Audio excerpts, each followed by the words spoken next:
හරි බොහොම ස්තුතියි.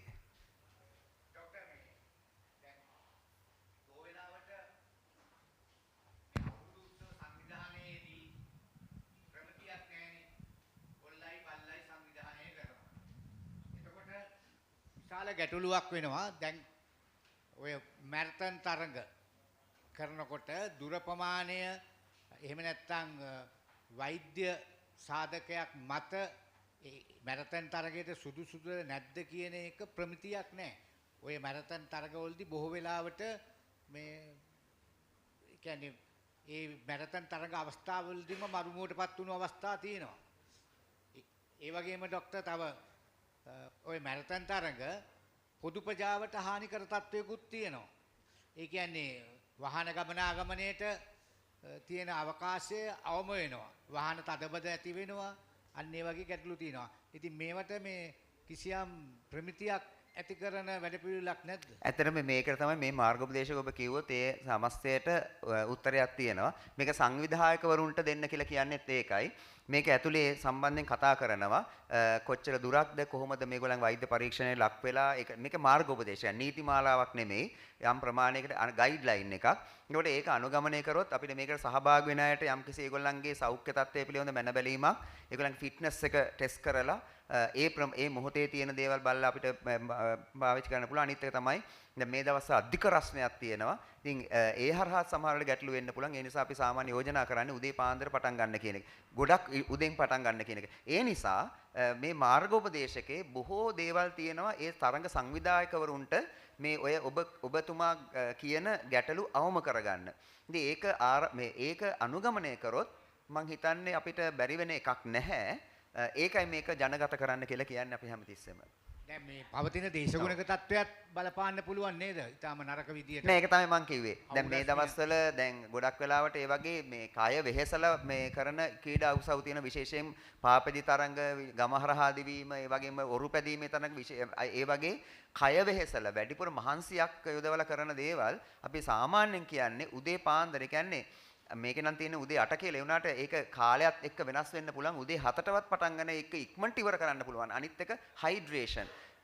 කියන්නේ මේ හැම තැනම පුළුවන් තරම් වතුර සහ ඒ අවශ්‍ය කරන ඒ කියන්නේ ලවණ ජලය පානය කරන්න අවස්ථාව ලබා දෙන්න පුළුවන් නම් මේ තරඟ අනිවාර්යෙන් ලබා දිය යුතුයි. එහෙම නැත්නම් ගැටලු ඇති වෙන තියෙන ප්‍රවණතාවය ගොඩක් වැඩි. මේක ඇතුලේ ඔය සමස්තය සාකච්ඡා කරනවා.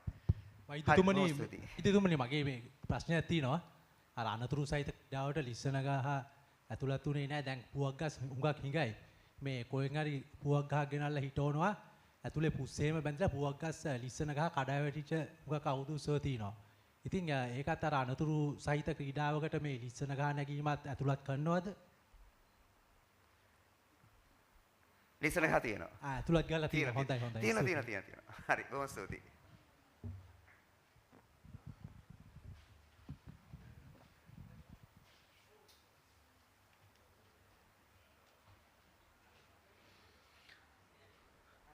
அனைவருக்கும் காலை வணக்கம். நான் டாக்டர் எம்எம் ஃபாயிஸ், சுகாதார மேம்பாட்டு பணியகத்திலே ரெஜிஸ்ட்ரார் இன் கம்யூனிட்டி மெடிசினாக கடமையாற்றி கொண்டிருக்கின்றேன்.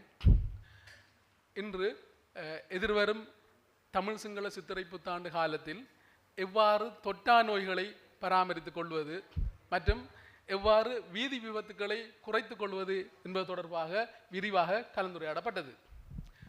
உங்களுக்கு தெரியும், இலங்கையில் உள்ள மருத்துவ தரவுகளின்படி 83% மரணங்கள் இந்த தொற்றா நோய்களினாலேயே ஏற்படுகின்றன. ஆகவே எதிர்வரும் புத்தாண்டு கால பகுதியில் இந்த தொற்றா நோய்களை நாம் சரியான முறையில் நிர்வகித்துக் கொள்ள வேண்டியது எமது கடமையாகும். அதற்காக ஒரு தொற்றா நோயால் பாதிக்கப்பட்ட ஒருவர் அல்லது நீரிழிவு நோயினால் பாதிக்கப்பட்ட ஒருவர் பண்டிகையை கொண்டாடாமல் இருக்க முடியாது. அவரும் பண்டிகையை கொண்டாட வேண்டும். இதற்காக அவர் சில விதிமுறைகளை, வழிமுறைகளை கையாள முடியும். உதாரணமாக, நீரிழிவு நோயால் பாதிக்கப்பட்ட ஒருவர் உணவுகளை தயாரிக்கும் போது சீனி மற்றும் கொழுப்பு மற்றும் உப்பு போன்றவற்றின் அளவுகளை குறைத்து தயாரித்துக் கொள்வதன் மூலம் அதனால் ஏற்படக்கூடிய பாதிப்புகளை எம்மால் குறைத்துக் கொள்ள முடியும். மேலும் அவர்கள் அந்த உணவுகளை சாப்பிடும்போது சாதாரணமாக சாப்பிடும் அளவை விட ஒரு அரைவாசி குறைத்து சாப்பிடுவதன் மூலமாகவும் அதனால் ஏற்படக்கூடிய பாதிப்புகளை எம்மால் குறைத்து கொள்ள முடியும். அதே போன்று அந்த சீனி கூடுதலாக சேர்க்கப்பட்ட ஆகாரங்களை உண்ணும்போது மரக்கறி வகைகளை அதனுடன் சேர்த்துக் கொள்வதன் மூலம் அதனால் ஏற்படக்கூடிய பாதிப்புகளை எம்மால் குறைத்துக் கொள்ள முடியும். மற்றும் வழமையாக இந்த பண்டிகை காலத்திலே மதுபானம், புகையிலை பாவனை அதிகமாகுவது வழக்கம். இவ்வாறு இந்த பாவனைக்கு அறிமுகப்படுத்தப்படும் போது அவர்கள் நாளடைவில் நீண்ட கால பாவனைக்கு அடிமையாவதற்குரிய சந்தர்ப்பங்கள் வெகுவாக காணப்படுகின்றது.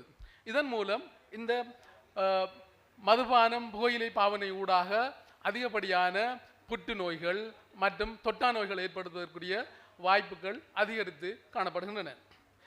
மேலும் இந்த பொலித்தீன், பிளாஸ்டிக் பாவனை தொடர்பாக இப்போது சமூகத்தில் கூறப்பட்டு கலந்துரையாடப்பட்டு வருகின்றது. இந்த நெருப்புகளை எரிப்பதற்காக அல்லது தொடங்குவதற்காக இந்த பொலித்தீனை எம்மவர்கள் பாவிப்பது வழக்கம். இந்த பொலித்தீனை பாவிக்கும் போது அரைகுறை தகனம் ஏற்படுவதனால் அதிலிருந்து டயாக்சின், ஃபியூரோன் போன்ற வாயுக்கள் வெளிவருகின்றன. இந்த வாயுக்கள் எமது சுவாச தொகுதியிலே புற்றுநோய்களை ஏற்படுத்துவதற்கு காரணமாக அமைகின்றது. இதே போன்று இந்த பண்டிகை காலத்தில் வெடில்களை பற்ற வைப்பது, அதில் சந்தோஷம் அடைவது சாதாரண ஒரு பழக்கம். இதன் போது அதிகமாக அனர்த்தங்களுக்கு நாம் முகம் கொடுக்க வேண்டி வரும். ஆகவே இந்த அனர்த்தங்களை தவிர்த்து கொள்வதற்கு தேவையான வழிமுறைகளை எம்மவர்கள் வழிகொணர்வது கட்டாய கடமையாகும். அதே போன்று இந்த வெடில்களை வெடிக்க வைக்கும் போது ஏற்படுகின்ற வாயுக்கள், இந்த வாயுக்களின் மூலம் சுவாச தொகுதி நோய்கள் கூடிக்கொண்டு செல்வதை எம்மால் அவதானிக்க முடியும். உதாரணமாக சுவாச தொகுதி நோய், ஒரு சிஓபிடி நோயால் பாதிக்கப்பட்ட ஒருவர் அல்லது விசி நோயினால் பாதிக்கப்பட்ட ஒருவனுடைய நோய் நிலைமை தீவிரமடைவதை எம்மால் அவதானிக்க முடியும். மேலும் இந்த கலந்துரையாடலிலே அதிகமாக வீதி விபத்துக்கள் சம்பந்தமாக வெகுவாக கலந்துரையாடப்பட்டது. இந்த வீதி விபத்துக்களுக்கு காரணங்களாக எம்மால் அந்த வாகனத்தை ஓட்டிச் செல்லும் சாரதியினுடைய ஏற்படும் காரணங்களை நாம் குறிப்பிடலாம். அதே போன்று அந்த வாகனத்திலே பயணம் செய்யும் பயணிகளினால் ஏற்படக்கூடிய காரணங்களால் வீதி விபத்துக்கள் ஏற்படுவதை குறிப்பிட முடியும். அதே போன்று பாதசாரிகளின் கவலையினத்தால் ஏற்படக்கூடிய விபத்துக்களாகவும் நம்மால் அடையாளப்படுத்த முடியும். இந்த வகையிலே பாதசாரி கடவையை சரியான முறையில் பயன்படுத்த வேண்டியது முக்கியமாகும். அதே போன்று பாதையால் நடந்து செல்லும் போது வலது பக்கத்தினால் நடந்து செல்வதன் ஊடாக ஏற்படக்கூடிய வீதி விபத்துக்களை எம்மால் குறைத்து கொள்ள முடியும். மேலும் சாரதி என்ற அடிப்படையில் அவர் வேகத்தினை கட்டுப்பாட்டுக்குள் கொண்டு செல்வதன் மூலமாகவும் அதிகளவான விபத்துக்களை எம்மால் குறைத்து கொள்ள முடியும். மேலும் 18 வயதுக்கு குறைந்த சிறுவர்களுக்கு மோட்டார் பைக்குகளை ஓட கொடுப்பதன் மூலமாகவும் அதிகமான விபத்துக்கள் அண்மை காலங்களில் ஏற்படுவதாக பதியப்பட்டுள்ளது. இலங்கையிலே பதியப்பட்ட தரவுகளின் அடிப்படையில் உங்களுக்கு இங்கே காட்டப்பட்டது போன்று வடக்கு கிழக்கு போன்ற பகுதிகளிலும் இந்த பண்டிகை காலங்களில் அதிகளவான வீதி விபத்துக்கள் பதியப்பட்டுள்ளதை அவதானிக்க முடிகின்றது. ஆகவே எதிர்வரும் பண்டிகை காலங்களில் இந்த வீதி விபத்துக்களை குறைப்பதற்காக உங்களது கவனத்தையும் செலுத்துமாறு கேட்டுக்கொள்வதுடன், இந்த சுற்றுலா பயணங்கள் செல்லும்போது அதிகமாக சுற்றுலா தலங்களில் நீராடுவதை எம்மவர்கள் ஒரு பொழுதுபோக்காக கொண்டுள்ளனர். இந்த சுற்றுலா தலங்களில் நீராடும் செல்லும்போது உண்மையிலேயே அந்த நீர்நிலைகளின் தன்மைகளை பற்றி அறிந்து கொள்வது முக்கியமாகும். அந்த கிராமவாசிகளிடம் அல்லது அதை அண்டியவர்களிடம் இந்த நீர்நிலைகளின் ஆழம் எவ்வாறு உள்ளது, இந்த நீர்நிலைகள் திடீரென அதன் நீர்மட்டங்கள் உயரக்கூடுமா, அல்லது இந்த நீர்நிலைகளில் விஷ ஜந்துக்கள் காணப்படுகின்றதா போன்ற தகவல்களை பெற்றுக்கொண்டு இது பாதுகாப்பான நீர்நிலை என்று உறுதி செய்ததன் பின்னரே நீராட வேண்டும் என்பதையும் கருத்தில் கொள்ள வேண்டும். சில சமயங்களில் நீரில் ஒருவர் மூழ்குவதை கண்டால் உடனடியாக, அதாவது நீரில் மூழ்கி ஒருவரை காப்பாற்றும் அனுபவம் அற்ற ஒருவர் அந்த காப்பாற்ற செல்வது ஒரு மிகவும் ஆபத்தான ஒரு நிலைமைக்கு அவரை இட்டுச் செல்லும்.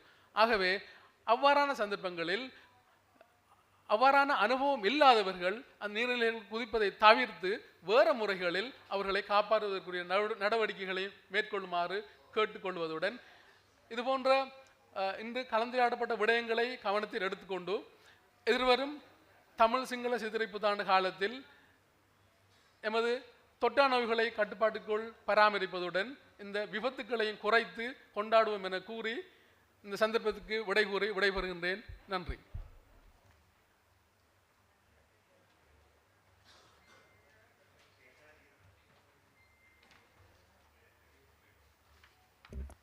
සිංහල දෙමළ අලුත් අවුරුදු සමයේ අනතුරු අවම කර ගනිමින් සහ සෞඛ්‍යමත් චර්යාවන් පවත්වාගෙන යාම සම්බන්ධයෙන් පවත්වන්නට යෙදුණු මාධ්‍ය සාකච්ඡාවේ අවසානයේටයි අපි දැන් පැමිණ තිබෙන්නේ.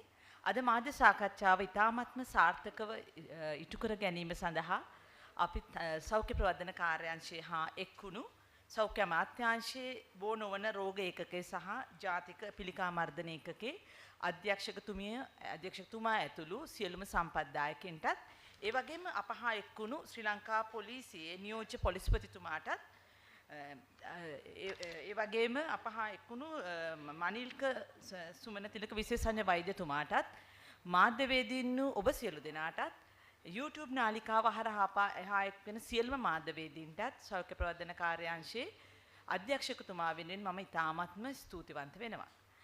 ලබන්නා වූ සිංහල සහ දෙමළ අලුත් අවුරුද්ද සෞඛ්‍යමත් විදියට පවත්වා ගැනීම සඳහා හැමට හැකි වේවායයි අපේ පැතුමයි. ලබන සතියේ බොහෝ දුරට ප්‍රතිසාකච්ඡාව පැවැත්වීමට අපි බලාපොරොත්තු වන්නේ නැහැ. නැවත 22 වෙනි බදාදා හමු වෙනතුරු නිහඬ වෙනවා. එහෙමනම් සියලු දෙනාටම සුබ මධ්‍යහ්නයක්. බොහොම ස්තුතියි.